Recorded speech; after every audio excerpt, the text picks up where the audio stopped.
On va attaquer tout de suite la journée. Ludovic en parlait.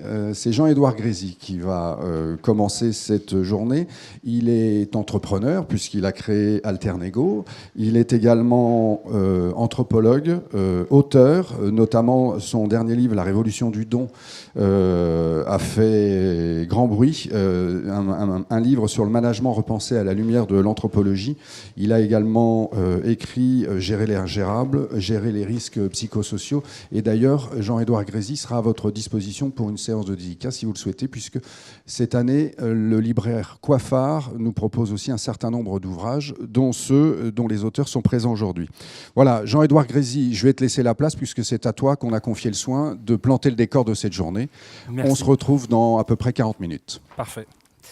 Merci Eric, merci Ludovic. Et on va ouvrir ton micro incessamment sous peu. Voilà. Bien, alors effectivement, je suis anthropologue. Alors en attendant qu'il s'ouvre, je vais te passer le mien. Où je suis... C'est bon? Alors il y a un petit machin. Ça marche? Ouais, c'est bon. C'est bon. Merci. Je vous disais donc effectivement anthropologue, je suis médiateur et mon métier effectivement c'est de travailler essentiellement sur des personnes désengagées. Comment redonner envie d'avoir envie, hein, comme disait Johnny. Et effectivement, quand on reprend cette étude Gallup, on voit effectivement l'importance et la mesure du sujet. Ça a été chiffré en termes de manque à gagner sur l'économie américaine, alors que, comme le disait Ludovic, le niveau d'engagement aux États-Unis est de 30%, 9% en France. Le coût représente à peu près 500 milliards par an de dollars aux États-Unis, à peu près 60 milliards en France. Donc on est sur quelque chose d'extrêmement important. D'où ça peut venir ce désengagement? J'ai envie de dire, dans une perspective un peu systémique, il y a 3 possibilités. Soit ça relève des individus, d'accord ? Et on entend pas mal de choses sur les nouvelles générations Y qui sont moins engagées que les X, que machin, que ceci. Est-ce que c'est lié aux individus? Est-ce que c'est lié aux équipes? Est-ce que c'est un problème managérial? Est-ce qu'un individu engagé se retrouve désengagé quand il rejoint une équipe, lié au mode de management au sein des entreprises? Ou est-ce que c'est lié à l'organisation? L'entreprise elle-même, est-ce que l'organisation crée un écosystème qui amène les acteurs à se désengager? Parce que si en France on parle de 9% de personnes engagées, il faut préciser aussi que les personnes activement désengagées, qui est une sous-rubrique des personnes désengagées, activement désengagées, c'est un peu un cheval mort, voire même quelqu'un qui se met en travers de la route des autres. Donc c'est quand même quelque chose d'assez important, sont à peu près 26% en France. C'est quand même assez considérable. D'où ça peut venir? Est-ce que ça vient des individus? Ça peut venir des 3, oui. Mais a priori, comme le disait Ludovic, quand vous recrutez quelqu'un, il n'arrive pas à désengager. Quand vous faites un entretien d'évaluation, il est plutôt très motivé. Il a plutôt envie de développer des projets, de s'intégrer, de développer de la valeur, de participer à un collectif, une aventure entrepreneuriale. En tout cas, quand vous le voyez, il est complètement tout feu, tout flamme. Il y a une belle phrase de Goethe qui dit « Si tu traites l'autre tel qu'il est, il le restera. Si tu traites l'autre tel qu'il pourrait être, il le deviendra. » Et on a quand même tendance à penser, et c'est prouvé d'ailleurs par la sociologie, l'étude des organisations, que ça ne relève pas au départ des individus. D'après l'Institut Gallup, ça relève à 70% d'une dimension managériale. Ça relève aussi de l'organisation. Est-ce que l'écosystème qui est présenté, est-ce que les conditions de travail permettent de réussir les tâches qu'on me donne? Est-ce que j'ai les ressources pour y parvenir?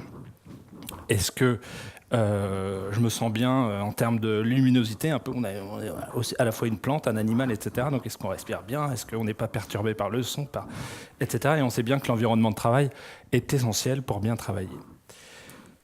Alors, si c'est une problématique managériale, et c'en est une, pour l'essentiel, ce que je vous propose, c'est de voir finalement quels sont les différents styles managériaux, quels sont les leviers de l'engagement dans l'entreprise.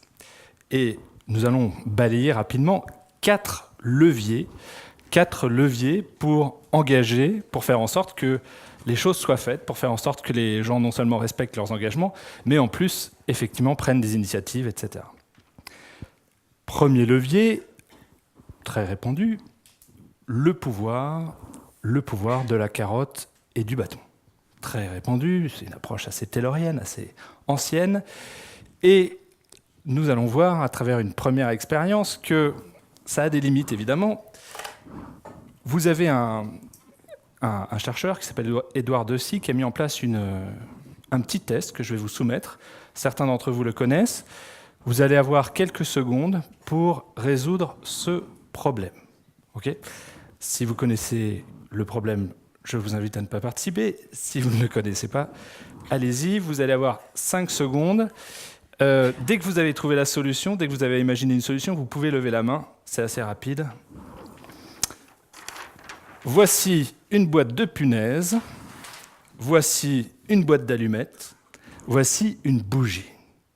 Votre mission, si vous l'acceptez, consiste à accrocher cette bougie au mur, à l'allumer et à faire en sorte que la cire ne coule pas sur le mur, c'est-à-dire ne dégrade pas le mur ni le plancher. 5 secondes. 1, 2, 3, 4, 5, 6. Personne d'autre ? 7, 8, 9, 10, 11, 12, 13, 14, ça y est, ça vient. Est-ce que tout le monde a trouvé une solution ? Quelle est la solution ? C'est avec la punaise, j'accroche la boîte sur le mur et je pose la bougie sur la boîte. Voilà. C'est tout simple, il suffit effectivement d'accrocher la boîte de punaises sur le mur, d'allumer la bougie, de faire fondre la bougie pour la coller à la boîte et d'allumer la bougie dans la boîte.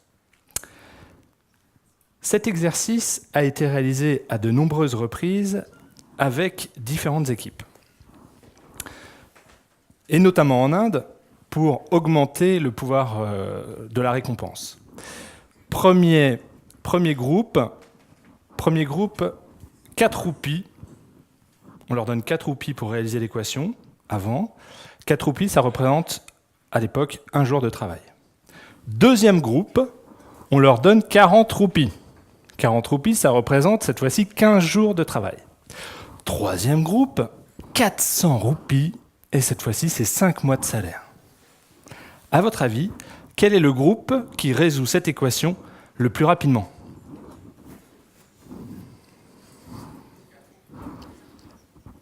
C'est très très embêtant par rapport à la science du management traditionnel, puisque effectivement, le groupe qui résout l'équation le plus rapidement, c'est celui le moins rémunéré.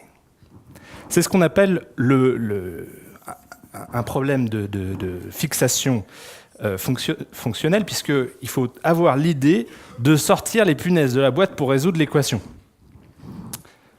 Si j'avais dessiné les punaises à côté de la boîte, tout le monde aurait trouvé beaucoup plus vite. Là, il faut arriver à penser, à sortir. Donc, il faut faire œuvre de créativité, d'inventivité.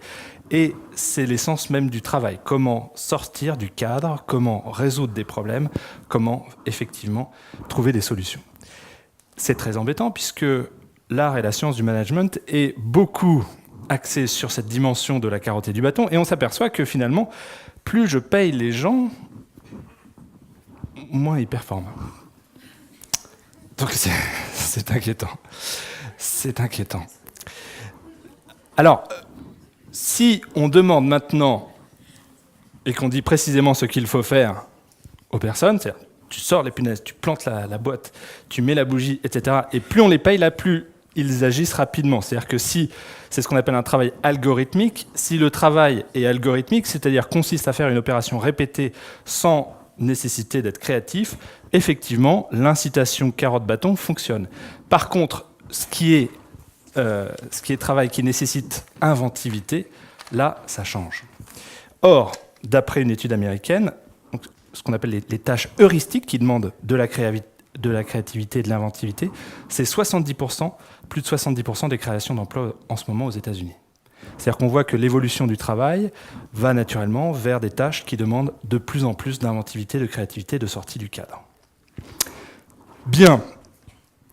Du coup, effectivement, cette expérience a révélé effectivement la différence entre ce qui relève des motivations extrinsèques, les motivations extrinsèques qui sont nécessaires pour obtenir de l'engagement et se sentir bien au travail, à savoir un salaire, un statut, etc., et les motivations intrinsèques.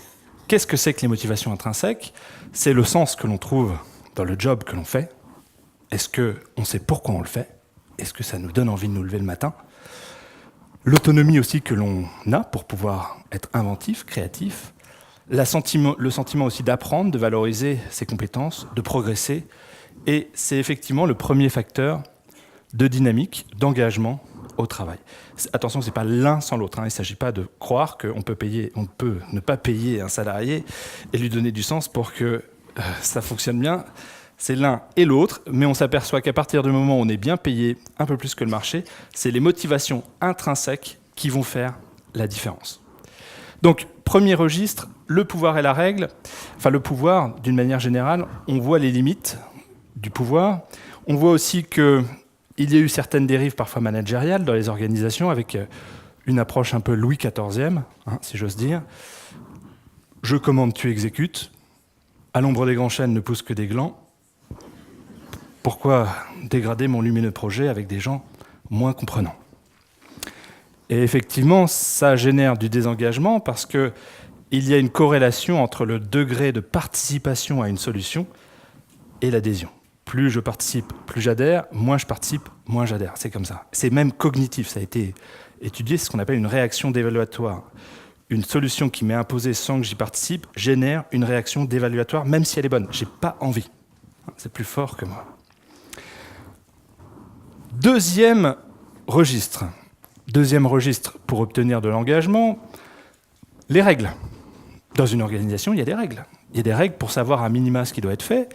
Il y a des règles aussi pour avoir un minimum de contrôle sur ce qui est délivré, ce qui est produit. Ça permet aussi de rééquilibrer les rapports de force. Ça permet aussi de définir les bons joueurs, les tricheurs, etc. C'est indispensable. Et puis d'éviter une forme d'arbitraire dans l'organisation, une certaine égalité, par exemple, professionnelle homme-femme, c'est un vrai sujet, comment rééquilibrer, etc. Avoir un sentiment de justice aussi fonctionnel dans l'organisation, c'est très important. Le problème, c'est que dans l'organisation, on distingue classiquement en sociologie ce qu'on appelle le travail prescrit, tel qu'il figure sur ma fiche de poste, par exemple, ou tel qu'il m'est demandé de le faire, le travail prescrit, et ce qu'on appelle le travail réel, c'est-à-dire la réalité du terrain, le contexte d'intervention, qui résiste bien souvent à ce qui était prévu. Et on s'aperçoit, ça touche plutôt les grandes organisations, que les règles et les processus ont pris parfois tellement d'importance qu'ils sont déconnectés du terrain et qu'ils amènent beaucoup de souffrance au niveau des collaborateurs parce qu'ils ont l'impression qu'on leur impose des choses qui ne sont pas du tout conformes à la réalité du travail ou à la qualité du travail bien fait. C'est ce que dit Yves Clos. Yves Clos donne cet exemple, il dit « Traditionnellement, apprenti, compagnon, maître. » Je prends des charpentiers. Avant de mettre en place une charpente, une toiture, il n'est pas envisageable de mettre en place la toiture tant qu'on n'est pas tombé d'accord sur la manière de faire. Il y a un rituel dit de disputation où on va pouvoir discuter, débattre, voire même rentrer en conflit sur la manière de faire. Mais dans certaines organisations, les règles ont pris parfois tellement d'importance qu'on dit à quelqu'un tout en bas « tu vas faire ça comme ça ». Et tout en bas, il dit « bah non, c'est con, c'est branlant ». Et tout en haut, on dit « je m'en fous, tu fais ça comme ça ». Et quand vous avez le travail à cœur, ce qui est le cas de tous les individus, surtout quand ils démarrent leur travail, quand vous avez le sentiment que ce qu'on vous demande dégrade l'idée que vous faites du travail bien fait, ça attaque votre identité professionnelle et vous en souffrez. Et ce que dit Yves Clos, c'est que pour en finir avec les risques psychosociaux, pour développer la qualité de vie au travail, l'engagement dans l'organisation, il faut réintroduire la possibilité du conflit. Réintroduire la possibilité du débat. Au-delà des règles, pouvoir négocier, tout simplement, sur les manières de faire, avoir l'autonomie qui permet d'y arriver. Si, effectivement, j'ai la possibilité de gérer à la fois ce qui m'est demandé et la réalité du terrain, je m'en sors. Je suis au guichet de la Poste, j'ai à la fois une mission de service public sur certains territoires, et puis je dois générer de la rentabilité. C'est pas toujours facile. J'ai quelqu'un au RSA qui vient avec un colis mal ficelé, etc. Si je lui demande un colis poste, c'est pas toujours évident. Par contre, si j'ai quelqu'un qui vient avec une carte pro, là, effectivement, il passe la file d'attente, lui vendre un colis poste, ça me paraît évident. Est-ce que j'ai l'autonomie pour m'adapter à chaque public ? Est-ce que j'ai la possibilité de négocier pour m'adapter au travail réel ? Ou est-ce qu'on m'impose une seule manière de faire qui fait que j'ai du mal à gérer la relation client en fonction des publics, en fonction des territoires, et le soir, je me sens mal. Très important, comment pouvoir réintroduire l'autonomie qui permet de négocier, de s'adapter au contexte du travail réel. Pour voir un petit peu, l'insuffisance des règles dans une organisation, il y a une manière très simple, ce qui est en train de se produire actuellement puisqu'il y a des manifestations au niveau de la police. Vous organisez dans une entreprise une grève du zèle, ce qu'on appelle working by the book en anglais. C'est-à-dire on ne travaille qu'en respectant strictement la règle. Au bout de combien de temps l'entreprise est bloquée, arrêtée, tout de suite, 2 heures, ça dépend effectivement de l'intelligence des process, mais vous allez bien voir que l'entreprise va être bloquée très rapidement. Que le travail, c'est bien plus naturellement que ce qui est prévu. 3e niveau, donc je vous disais, si on reprend sous la forme d'une échelle,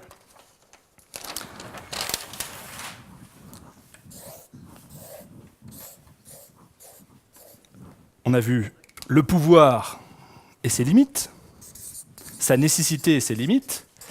On a vu les règles, d'accord ? Et on est en train d'aborder un 3e niveau, à savoir la négociation. La négociation qui est l'essence même du management.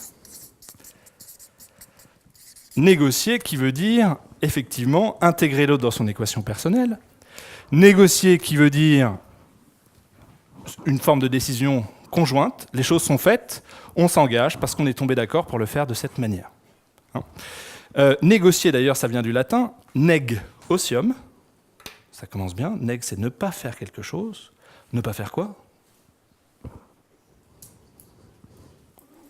Osium, c'est la même racine latine que l'oisiveté. Donc négocier, ça veut dire ne pas chômer. Pour les latins, la négociation, c'est l'essence même du travail. D'accord ? Le contraire de la négociation, c'est le club de loisirs, all inclusive. Plus de besoin de chercher un plat sur une carte, les enfants sont pris en charge. Plus de négo, c'est les vacances. D'accord ? D'ailleurs, depuis la sonnerie du réveil matin jusqu'au réglage du réveil matin, le soir, où il y a une journée relativement dense et remplie, quel est le pourcentage de situations, quel est le pourcentage de décisions que vous pouvez prendre seul, sans l'accord de personne ?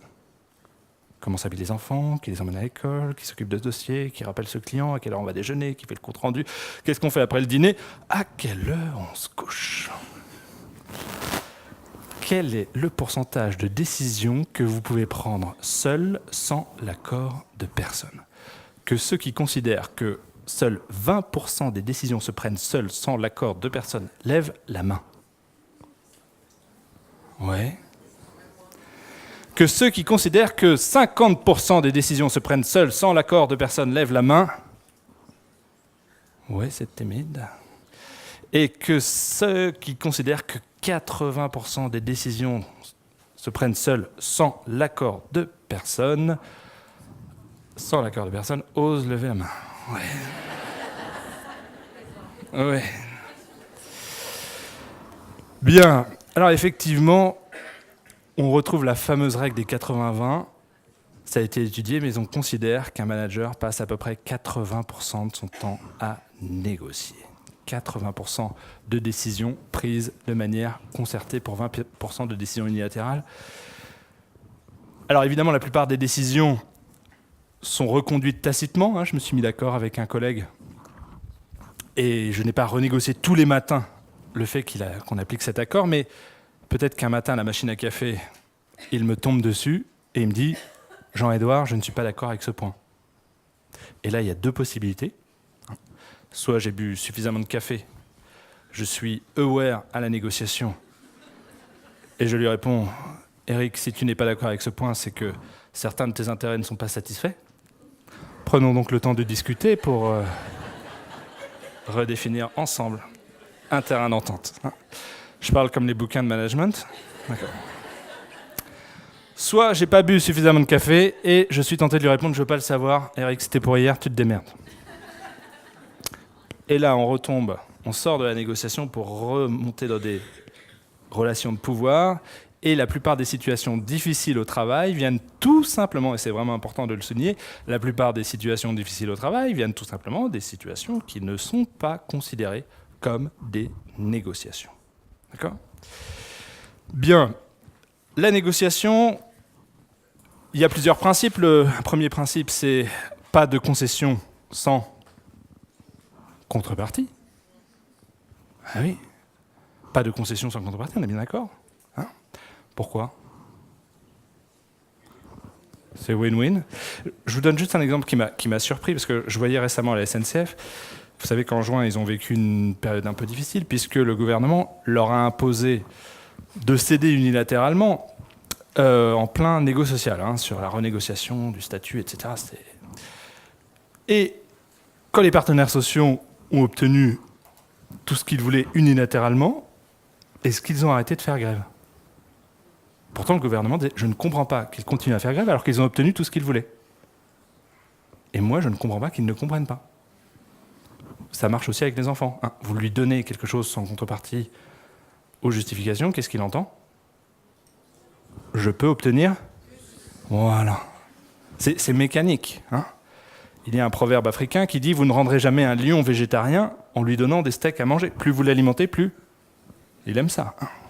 Plus il en veut, davantage, etc. » Pas de concession sans contrepartie. Deuxième élément fondamental en négociation, et ça rejoint à nouveau cette notion d'engagement, mais sous la forme respect de l'engagement, il y a nécessairement ce qu'on appelle un closing. C'est quoi un closing ? C'est une validation de qu'est-ce que je donne, qu'est-ce que je reçois.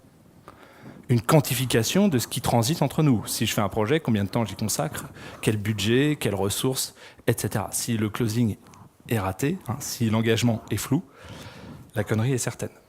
D'accord ? Et effectivement, c'est un élément indispensable. Pour autant, si vous rentrez chez vous ce soir, je vous le souhaite, et que vous tombez sur un conjoint, un proche, et vous lui dites « Écoute, chérie, il y a un principe de la vie, pas de concession sans contrepartie. Alors moi, je veux bien faire la cuisine, mais qu'est-ce que tu as prévu en échange ?» Et puis vous tombez sur un enfant qui vous dit « Est-ce que tu m'aimes ?» Et vous lui dites « Je veux bien t'aimer. Mais est-ce que tu as rangé ta chambre ?» Pas de concession sans contrepartie. Et puis lundi matin ou demain, dès demain, un collègue qui vous tombe dessus et vous dit « Je veux bien t'aider, mais qu'est-ce que j'y gagne ?» Pas de concession sans contrepartie. Qu'est-ce qui va se passer ? Vous allez vous retrouver seul. Vous allez vous retrouver seul car il y a un quatrième registre extrêmement important, informel, presque invisible, et c'est là que se jouent les motivations intrinsèques dont on parlait au départ. C'est un registre inconditionnel. L'amour est inconditionnel, la confiance est inconditionnelle, le respect est inconditionnel. Il est parfaitement ignomineux de demander à un enfant qu'il se conforme à nos vœux pour être digne d'amour, d'estime, de respect. Comment va-t-on appeler ce quatrième registre ? Le don. Eh oui, le don. Le don, qui est une dimension anthropologique majeure, qui a été révélée par le père de l'ethnologie scientifique française, Marcel Mauss. Marcel Mauss, dans un essai mondialement célèbre, j'écris son nom,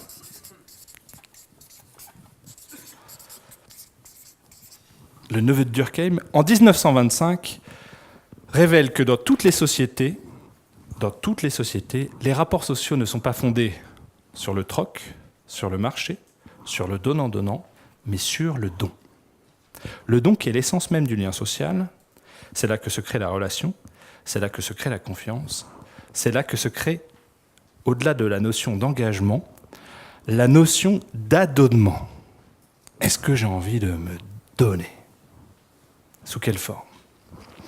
Et pour comprendre comment ça marche, ce que je vous propose, c'est de revisiter rapidement les étapes du don et du contre-don, parce que sous des abords extrêmement généreux, le don peut s'avérer extrêmement pernicieux. Eh oui, ce n'est pas que de la gentillesse, ce n'est pas que de la générosité. Le don dans les langues germaniques anciennes, gift, a deux significations, cadeau et poison. Comment cette dimension peut générer de l'engagement, du cadeau, de la bienveillance, de la générosité, de l'engagement, et comment le don peut générer, à contrario, du désengagement, de la mesquinerie, etc. 4 étapes, avec Alain Caillé, sociologue, qui a créé un mouvement qui s'appelle le MOS. On considère aujourd'hui qu'il faut suivre 4 étapes. Demander, donner, recevoir et rendre. Et vous allez voir qu'à chacune de ces étapes, eh bien, il y a des pièges relationnels. C'est ce que je vous propose d'illustrer rapidement. Première étape, demander. Ça relève du bon sens, mais depuis que vous êtes petit, quand vous demandez quelque chose, on vous dit, il y a un mot magique, voilà, qui est « s'il te plaît ». C'est pas « passe-moi le sel », c'est « s'il te plaît, est-ce que je peux avoir du sel ?» C'est pas « fais ci, fais ça ». Malheureusement, à l'âge adulte, il faut le rappeler, parce que certains managers osent ou oublient de mettre les formes et ne demandent pas, mais exigent. Et qu'est-ce que ça génère ? Du désengagement. Eh oui. Il y a une femme absolument remarquable dont les écrits ont été réédités sous le titre Mary Parker Follett, Prophet of Management, rien que ça, je mets son nom aussi, Mary Parker Follett, dans les années 30, une féministe également, qui s'est battue pour l'égalité professionnelle, qui intervient sur une grève de mineurs très dure dans les années 30, et quand elle interviewe les mineurs, ils disent « on est en grève ». Parce que ce qui est insupportable, ce n'est pas ce qu'on nous demande, mais c'est la manière dont on nous le demande. On n'est pas des chiens, on n'est pas des esclaves. Si on ne met pas les formes, effectivement, on sort du registre du don pour rentrer dans celui du pouvoir, avec tous les travers qu'on a vus. Deuxième écueil, très répandu, ne pas oser demander. Quand je dis très répandu, vous avez une étude qui montre que plus de 52% des managers n'osent pas demander de l'aide quand ils sont en difficulté. Or, qui ne demande rien, n'a rien. On peut se leur dire ? Qui ne demande rien, n'a rien. Et alors, n'osant pas demander, mais ayant quelques envies, parfois on tombe dans des jeux de séduction ou des jeux de manipulation qui peuvent devenir malsains, avec des demandes tacites. Tu trouves pas que ça manque un peu de sel ? Certains confondons aussi ce qui relève du don inconditionnel, don inquantifié, et la négociation conditionnelle, négociation quantifiée, arrive en disant « Tu trouves pas que j'ai bien travaillé ?»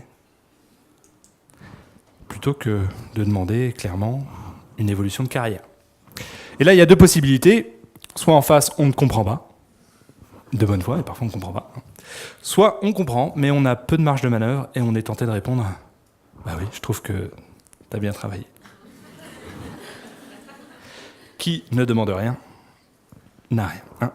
Vous avez une très belle phrase qui dit « Ose demander, tu seras surpris de recevoir. » Ose demander, tu seras surpris de recevoir. Première étape, demander. Demander, c'est motiver sa demande. Demander, c'est aussi mettre les formes.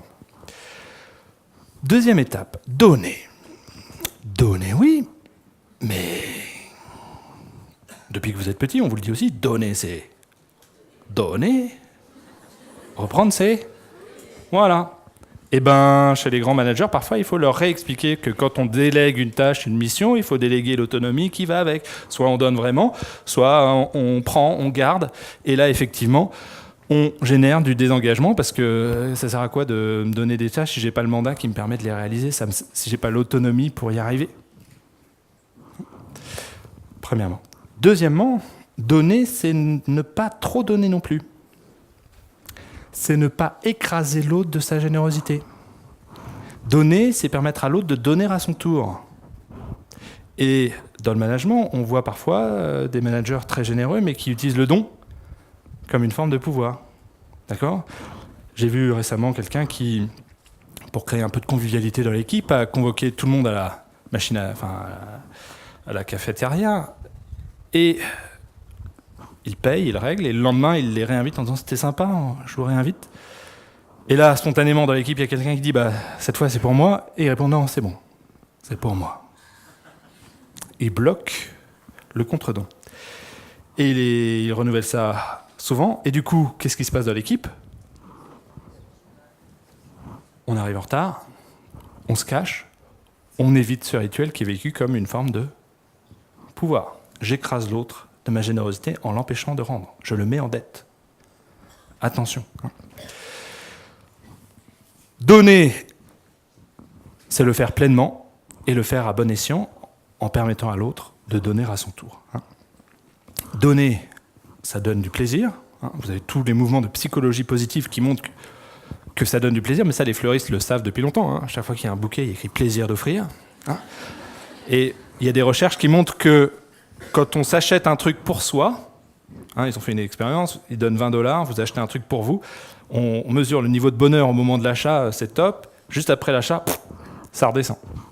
On demande à ces mêmes personnes, cette fois-ci, d'acheter quelque chose pour quelqu'un d'autre, même niveau de bonheur au moment de l'achat, et par contre, ça persévère presque jusqu'au lendemain matin. Donc, donner, ça crée du bonheur. Recevoir. Troisième étape, extrêmement sensible et une des plus importantes. Donner, c'est super, mais recevoir, c'est aussi super. Marcel Mauss disait qu'il y a autant de générosité à donner qu'à recevoir. Pourquoi ? Pourquoi est-ce qu'il y a autant de générosité à donner qu'à recevoir ? Qu'est-ce qui se passe quand on reçoit ? C'est accepter l'autre, c'est accepter d'être redevable. C'est pas la position la plus simple d'être redevable. Et c'est aussi exprimer sa gratitude. C'est pourquoi le mot le plus important en management, c'est merci. Pourtant, ça, depuis qu'on est petit, normalement, on le sait. Pourtant, 2/3 des managers ne se sentent pas reconnus. C'est formidable quand même. On confond trop souvent reconnaissance matérielle, donner une prime, la motivation extrinsèque, et la reconnaissance immatérielle, à savoir exprimer sa gratitude, reconnaître les résultats certes, mais aussi les efforts qui sont fournis même si les résultats ne sont pas là, reconnaître les compétences qui ont été développées pour accomplir une tâche, voire même reconnaître les individualités au sein d'un collectif, fêter les anniversaires, avoir des moments de convivialité, etc. Rien n'est plus important que d'exprimer sa gratitude. C'est un véritable pouvoir pour encourager l'adonnement, l'engagement. Vous ne pouvez pas vous engager si vous n'êtes pas reconnu par rapport à ce que vous faites. Ce n'est pas possible. C'est le moteur premier de l'engagement. Ce que Marcel Mauss explique, c'est que l'essence du lien social, c'est la dette. Tant que je suis en dette, je suis en lien, car je suis censé revoir l'autre pour lui rendre. Si je ne veux plus de relation avec quelqu'un, on solde nos comptes, on est quitte, et on n'a plus besoin de se voir. Tant que je suis en dette, je suis en lien. Comment encourager cette dimension ? Pour autant, c'est une dimension qui n'est pas simple, et qui a été... je vous donne juste un exemple qui est rapporté par l'abbé Pierre, qui a bien compris le mécanisme du don. Au moment où il crée son mouvement Emmaüs pour aider les sans-abri, eh bien, on lui amène un homme désespéré qui vient de faire une tentative de suicide. Et le gars, il arrive en disant « Qu'est-ce que tu veux me donner ?» D'accord ? Plus rien ne me raccroche à la vie. Et l'abbé Pierre raconte dans ses mémoires qu'il a fait ce qu'il considère être le contraire de la charité. Il lui répond « Tu as raison, je n'ai rien à te donner. Par contre, j'ai un projet, ça s'appelle Emmaüs. Il s'agit d'aider les gens sans abri et j'ai besoin d'aide. Est-ce que toi, tu veux bien m'aider ?» Et il lui répond « Tu veux que moi, je t'aide ?» « Oui. » Se mettre en situation de débiteur, c'est permettre à l'autre de donner et c'est lui redonner sa dignité d'homme en le mettant en position de donateur. C'est pour ça qu'il y a autant de générosité à donner qu'à recevoir. Et il faut bien qu'au niveau du management, on sache donner, certes, mais recevoir. C'est hyper important. Recevoir, exprimer sa gratitude, le faire avec bienveillance, reconnaître tout l'adonnement qui est fait dans une équipe, dans une organisation, etc., etc. Quatrième étape, rendre. Et là, c'est encore un moment un petit peu critique. Plusieurs écueils. Le premier, ça va être de confondre le don et la négociation. Malheureusement, c'est assez répandu. Vous avez une série sur Canal+ qui s'appelle Bref. 1 minute 30, c'est assez court. Je vous invite à regarder celle qui s'appelle J'ai un pote à condition suspensive. C'est exactement ça. C'est le gars qui donne jamais vraiment. Hein. Il a un tic de langage, il dit « je veux bien t'aider ». Enfin, je veux bien t'aider, mais d'abord tu, etc. C'est-à-dire qu'il conditionne systématiquement tout ce qu'il donne à des contreparties. Et donc, il va se retrouver seul, car il confond don et négociation. C'est d'autant plus dommage que lorsque les dons et les contre-dons s'accélèrent dans une relation. Je démarre une relation de travail avec Ludovic, on ne se connaît pas encore bien. Je dis, est-ce que tu peux m'expliquer comment ça marche dans l'entreprise ? Et Ludovic passe 2 heures pour m'expliquer. C'est un don, parce qu'il a passé une journée au CCO, tout ça. Il est à la bourse, sur ses dossiers. C'est un don.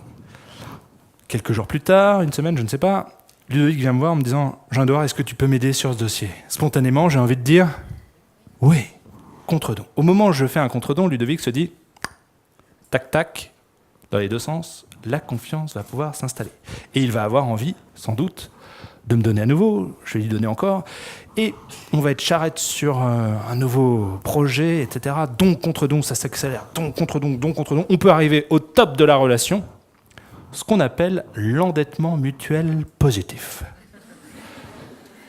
C'est magnifique. Là, c'est l'engagement au top du top. Je ne sais plus qui est créditeur ou débiteur, et c'est exactement ce que je recherche, car je n'ai plus besoin de compter. Il y a tellement de choses qui circulent entre nous que je ne sais plus. Et c'est exactement ce qu'on recherche. On gagne un temps fou. On est engagé à bloc par rapport à un projet, une équipe, et ça peut circuler évidemment entre Ludovic et moi, mais après ça peut gagner toute une équipe. C'est un peu comme le ballon dans une équipe de foot. Il faut pouvoir oser demander, bien le recevoir, et faire 1-2 au moment du tir au but, le rendre au moment opportun. Et c'est pareil dans la vie privée, d'accord ?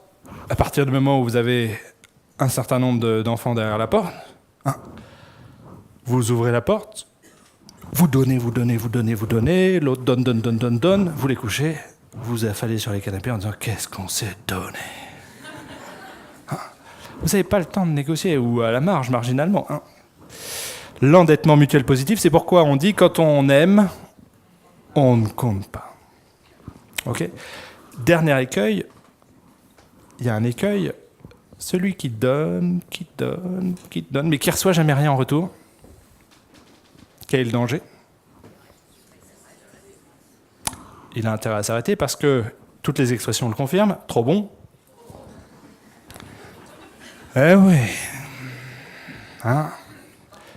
Eh oui. Exemple. Pont du mois de mai. Cette année, ça va être plus simple, mais quand le pont tombe un vendredi, il faut trouver un volontaire pour assurer le pont du 1er mai. Et en général, le sort s'abat sur... Voilà, le dernier arrivé, c'est normal, le mousse. On fait tous ça. Et donc l'équipe va voir le mousse en disant « Dis donc, on s'est dit que dans la mesure où nous on a des enfants et que toi tu viens d'arriver, ça te pose peut-être pas trop de problème d'assurer le pont du 1er mai. » Et le mousse, il se dit « Bah oui, je vais obtenir un crédit relationnel, je vais m'intégrer plus vite, les gens vont m'apprécier, on va m'aimer. Sauf qu'une semaine plus tard, il y a le 8 mai. Et là, en l'espèce, l'équipe revient voir le mousse et lui dit « Dis donc, t'es au courant, on t'a mis sur le planning pour le 8 mai. » Et il n'y a pas besoin de s'appeler Marcel Mauss pour sentir que là, c'est glissant. Hein, c'est glissant. Et là, en l'espèce, le mousse qui venait d'arriver, ça ne fermait pas encore vraiment, mais essayait de se défendre de manière un peu contenue en disant « Vous auriez pu m'en parler. » Et l'équipe a dit « C'est ce qu'on fait, on en parle. » 1er mai, 8 mai, qu'est-ce qui se passe progressivement ? Ce que Marcel Mauss montre, c'est que c'est extrêmement dangereux. À défaut de pouvoir rendre, une manière de se libérer de la dette, c'est de considérer que tout ce qu'on nous donne n'est pas un don, mais un dû. De mépriser l'autre à la hauteur de ce que l'on se sent redevable. De considérer qu'on est plutôt sympa de lui trouver des occupations le week-end. Et qu'on ne comprendrait pas qu'il nous dise non. Ça, c'est piégeux. Hein. Il y a un proverbe africain qui dit « Quand tu es bon une fois, tu es bon, et c'est bien, fais-le bien.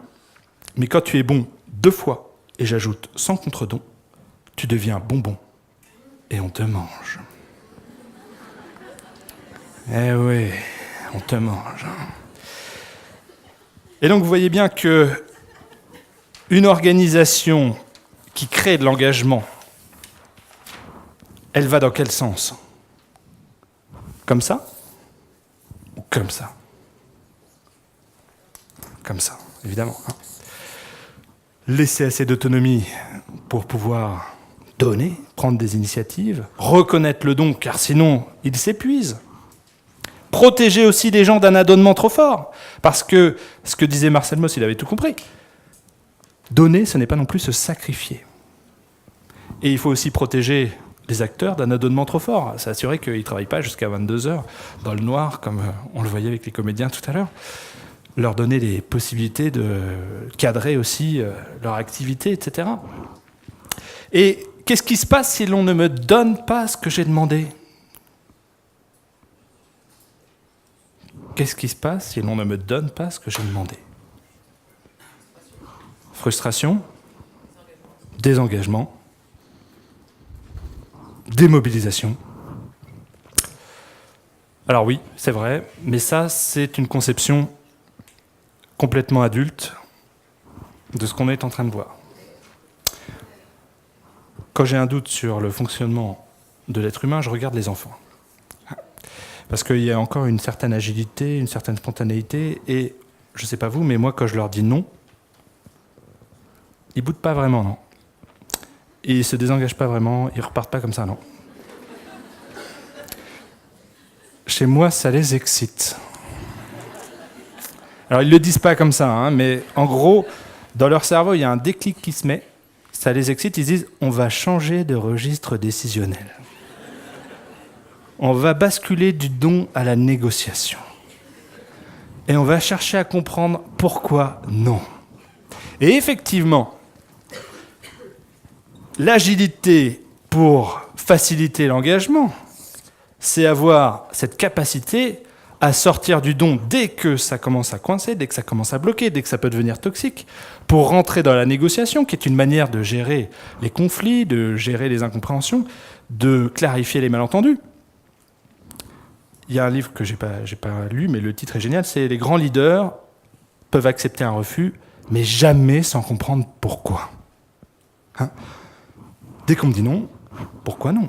En quoi ça te dérange ? Qu'est-ce qui te gêne ? Quels sont les intérêts non satisfaits par rapport à ma demande ? Un enfant pose à peu près 68 questions par jour à l'âge de 5 ans. Hein ? Pourquoi ?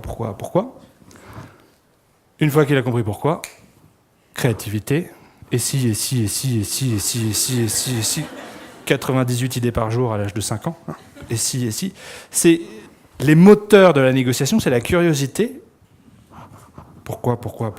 Ça bloque. Je cherche les freins. Et la créativité. Comment créer de la valeur ensemble pour satisfaire nos intérêts chacun. Sans oublier la ténacité. Je ne lâche rien. D'accord ? Et puis, effectivement, si ça ne marche pas, on peut recadrer. Il y a des règles de fonctionnement.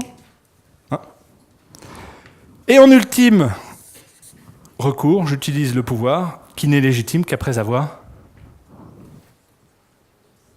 tout essayé. Le pouvoir n'est légitime qu'après avoir tout essayé. Exemple, je sors du forum RH, ça fait un certain temps que j'essaye d'avoir une augmentation de salaire, par exemple, et à la pause, j'ai pu discuter avec d'autres entreprises qui me proposent un job. Pas mal, j'ai un plan B, j'ai une alternative, donc j'ai du pouvoir. Si je reviens vers mon entreprise en disant « je suis pris à la Poste, je suis pris chez Nantes Métropole, chez Viadeo, alors c'est le moment. » Qu'est-ce qui va se passer? On va m'envoyer bouler.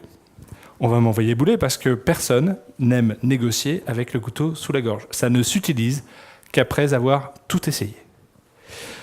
Si je reviens et je dis « oui, mais attention, par exemple, il faut rattraper, je rentre de congé maternité, il faut rattraper le salaire pendant mon absence, ça fait partie des règles, etc. » Est-ce que ça va satisfaire au mieux mes intérêts? C'est déjà ça. Mais est-ce que ça prend en compte ma situation individuelle, les particularités de mon poste, ma carrière? Non, les règles ne prennent pas en compte. C'est l'égalité stricte en droit génère des iniquités puisque ça ne prend pas en considération les particularités de chacun. D'accord? Donc, vous voyez bien que, encore une fois, obtenir de l'engagement, générer de l'agilité, c'est toujours aller dans ce sens-là. Je commence, même quand je veux démarrer une négociation par ce qu'on appelle des small talk, créer un bon climat, des petits « comment ça va », blabla. Je crée la relation, je crée la confiance. S'il faut quantifier ce qui circule entre nous, s'il faut négocier, je rentre en négociation. Je suis curieux, je suis créatif et je suis tenace. Je ne lâche rien, comme un enfant de 5 ans. Je recadre avec des règles si nécessaire, pour objectiver aussi ce qui transite entre nous. Et enfin, ultime dernier recours, le pouvoir.